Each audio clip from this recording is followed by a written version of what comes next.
Well, somebody else is prepared to tell her story because her big book is coming out this week, and that is Hillary Clinton's memoir. This is a book that has gotten a rollout. I don't know, I can't recall a bigger publicity push that's going on.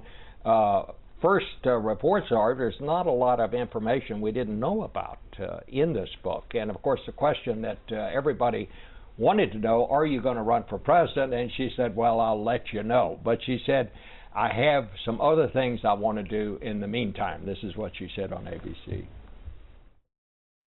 Travel around the country, sign books, help in the midterm elections in the fall, and then take a deep breath and kind of go through my pluses and minuses about what I will and will not be thinking about. So she says that she'll probably kind of get it in her mind toward the end of the year and probably won't announce what she's going to do until sometime next year. Let me just come right out on the record and say I think she's going to run. Tom? It certainly feels that way, and I don't see any other Democratic figure right now other than Joe Biden who could even remotely challenge her. Sure. I don't know who the challenger would be if she decides not to run. Martin O'Malley says he's going to run, the governor of Maryland. Anybody know anybody else? Maybe Andrew Cuomo. Andrew Cuomo would be a good choice. I think she's already running. And I think the real question is, and it's sort of a quiet campaign, but I think the real question is whether she calls it off or not. But she made. I mean, this is what might get her to do that, David? What might get her to do that? Do you think? Her level of energy, you know, how she's feeling about it, how much she thinks she can get done. Can she make a difference if she's elected? You know, could she change things with Congress? I think if she felt she could really. Could she win? She's ahead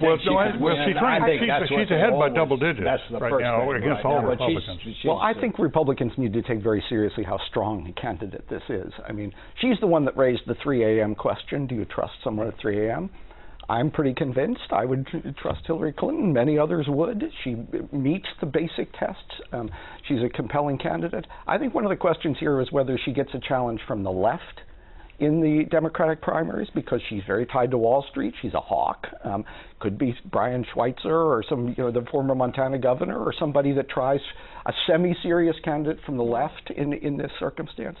But she's going to have to But she'd have someone to beat. Right, exactly. But she's going to have to run on more than nostalgia and entitlement. Every candidate eventually has to have a stronger message than that, and she needs a vision. All right. So let's just put her aside for the minute. Michael, who is the Republican nominee going to be? Who's going to run? Is Jeb Bush going to run? That seems to be people the big often question say this maybe they say it every time, but it is a really open field. There is no Republican frontrunner, no guy who's next in line.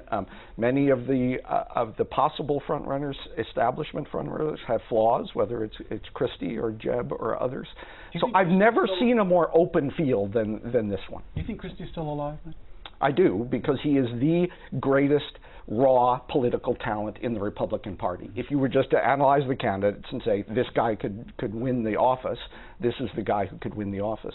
Jeb Bush is a wonk, a serious policy guy. He would position the party well for the Republican nomination. The question is whether on immigration and Common Core and some other issues, are these disqualifying in a Republican primary? We don't know the answer to that now. I hope he tests it. My sense of it is, and you probably know more about this than I do, but my sense of it is that even those within the Bush family don't know if he's going to run or not. Well, his mother has an opinion on that. She does have an opinion. What's your sense?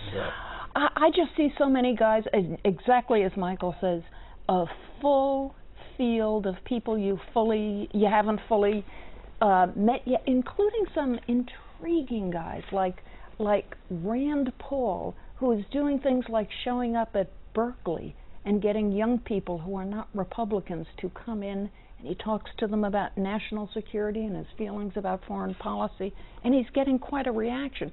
Somebody told me, a Republican talker, that Rand Paul is the only guy he's seeing who's actually growing the base a bit. I don't know if that's true, but it sounds sort of anecdotally correct.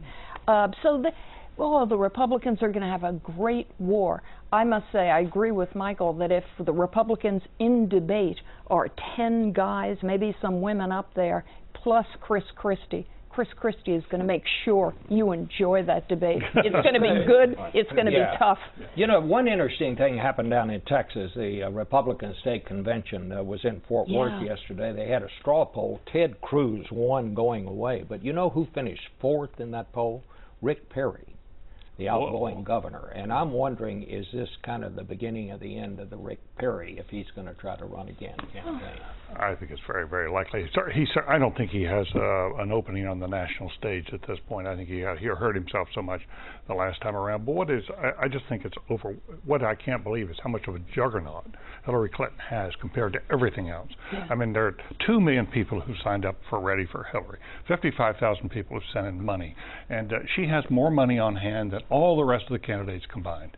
And she's ahead by 10 points or more against every Republican. And you know, let me ask you about this, Peggy, because one thing I keep hearing on the Republican side is that if Jeb Bush decides not to run, that Mitt Romney may actually try to do it again. Yeah. I'm hearing that. I don't know how strong that is. Okay, I am not. But I just may not be yeah, I've heard it now. Look, would that be possible? I think he and his wife made it so clear after their second try last time, that they're not interested in it again. And I think there are so many serious people in this thing. And I'll tell you, I think Rick Perry is making a better impression on people when he goes to small groups than you would guess, and I think he probably will be in the mix too, and may be surprising. I think people usually get momentum from the previous candidacy when they do a good job in the previous candidacy. Yes, and I think there's a perception that Mitt Romney did not do a great job, and there's a perception that Rick Perry did not do a great job. These guys don't have a slingshot of momentum in this process. They may be a final choice. So. You know, I would just say one thing, which is I don't know much about the politics here, but all I know is if you look at Obama right now, and you look at what we're dealing with as a country, we're dealing with an incredible technological shift that is really changing the nature of work in the workplace and education. Abroad, we're dealing with a world where countries are sort of half integrated, China and Russia, half not integrated. How do you manage them? And I would like to see, whether it's Hillary's book or in the Republican, runoff, who's actually got answers for the problems that the next president's actually going to face. And also, I think it's disturbing, distressing that we have a president with 2.5 years left in office, and we're already focusing. Yeah. I mean, Tom just has this really interesting column today. I bet you're at a conversation with President Obama on climate change. He wants to use the next 2.5 years to push that issue. Will people listen to him? Will he get a forum? I'm not sure. I think that's a very good point, because I mean, look what's happened this year. I mean, the Congress announces, when was it, back in February, they weren't going to do anything. Right. You know, no tax reform, no immigration reform, no entitlement reform. We'll be back after the election. I mean, they're wasting an entire year. Right. As I like to remember, they passed that 1964 Civil Rights Bill. That was an election year, and it was deep into an election year before they passed it. But now that seems to be kind of out of vogue. And it relates back to the Bergdahl story. Once you put another stick in the eyes of Congress, it's just much harder to get anything done over the next 2.5 years. If you treat them dismissively, they will not go along with you on these. It's even more complex on climate, though, because the president has done something with the EPA rule, announcing the rule, and complicated his job with Congress by undermining Democratic candidates in Kentucky and West Virginia, in coal states, because this is not just a left-right issue, it's a regional issue. It shows how hard it is sometimes to do your legacy. At the same time, you're trying to win a midterm election and give some themes to candidates.